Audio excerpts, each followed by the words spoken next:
জাতীয় নির্বাচনকে ঘিরে প্রার্থীদের প্রচারণায় উৎসবের আমেজ। সকাল থেকে গণসংযোগ, মতবিনিময় এবং উঠান বৈঠকে ব্যস্ত প্রার্থী কর্মী সমর্থকরা। ভোটারদের নানা আশ্বাস দিয়ে চাচ্ছেন নিজ নিজ প্রতীকে ভোট। নির্বাচনী প্রচারণায় ব্যস্ত 298 আসনের 1982 প্রার্থী। সভা ও গণসংযোগে নিজেদের পরিকল্পনার উন্নয়নের আশ্বাস দিচ্ছেন ভোটারদের। দিনাজপুর 6 আসনের প্রার্থী ডাক্তার AZM জাহিদ হোসেন হিলির ফকিরপাড় এলাকায় গণসংযোগের সময় ভোট চান বিএনপির পক্ষে।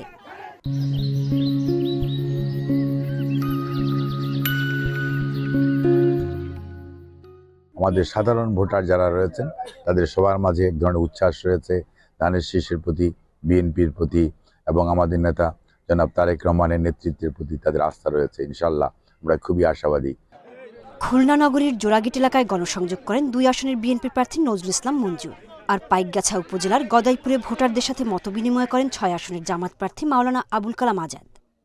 যে বর্তমান প্রধান উপদেষ্টা যিনি বলছেন যে মহোৎসবে নির্বাচন হবে, সেই মহোৎসব নির্বাচনে ভোটাররা যাবে, রাজনৈতিক দল তাদের প্রার্থী নিয়ে ময়দানে থাকবে। ফ্যাসিবাদ মুক্ত বাংলাদেশে নতুন যাত্রা শুরু হচ্ছে এবং সেটি হচ্ছে যে এবারের নির্বাচনটা মানুষের প্রত্যাশা অনেক, একটি সুন্দর বাংলাদেশ গড়ার স্বপ্ন নিয়েই আমরা কাজ শুরু করেছি।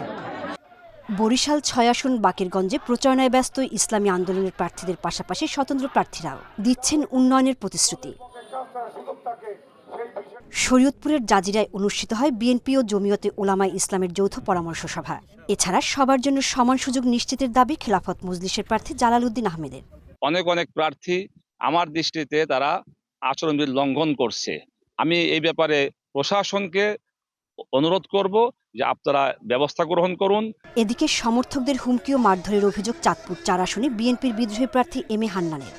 সাধারণ মানুষ আমাকে সমর্থন করছে, আমি কিন্তু এইগুলির বিনিময়ে কোনো ভোট চাই না, কিন্তু তারাই আমাকে জোর করে দান করেছে এবং তারাই আমাকে ভোট দিয়ে ইনশাল্লাহ জয়ী করবে। উন্নয়নের আশ্বাসে প্রচারণা চালান নাটোর, সিরাজগঞ্জ সহ বিভিন্ন জেলার প্রার্থী, কর্মী ও সমর্থকরা। সোহেলি জাহান, ইন্ডিপেন্ডেন্ট নিউজ।